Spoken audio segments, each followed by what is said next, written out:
Hey, I'm Jay, and I have something to say about epoxy flooring. So, we did our porch floor, and it's raining, and I'm really impressed that even though it's wet, I'm not slipping at all. Now, I did put, I don't know if you can see this bumpy texture, I did put some polymer grit, so it's kind of like fake sand in here specifically, so it's not slippery. But even in the smooth spots, it's not slippery in the rain. So this is a two-part epoxy that you roll on kind of like paint. The only downside is, I'm not sure if you'll be able to see this in the dark, the color we got called gunmetal is a little bit darker than we expected, so we actually added some white epoxy dye to it. But then I don't know if you can see the outlines here. It's less thick and self-leveling than I thought it was going to be, so it shows all the little parts where the paint was chipped underneath.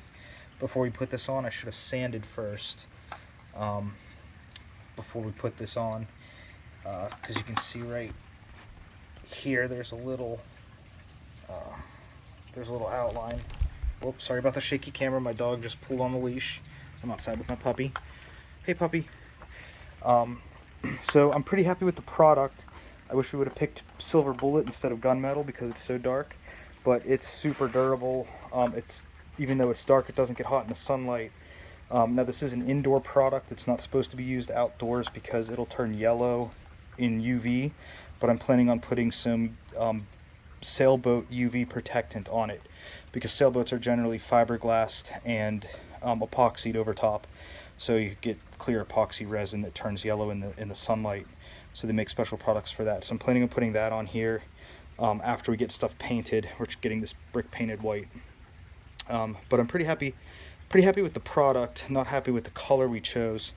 Apparently it got darker when they switched from you having to mix in your own powder pigment to being pre-mixed and pre-done color. I guess the gunmetal color got darker. But I think once we put some welcome mats and stuff, it'll be fine. And like I said, it goes on just like paint. You just pour it, pour a drip on the floor, roller it out, and kind of like just like painting the floor.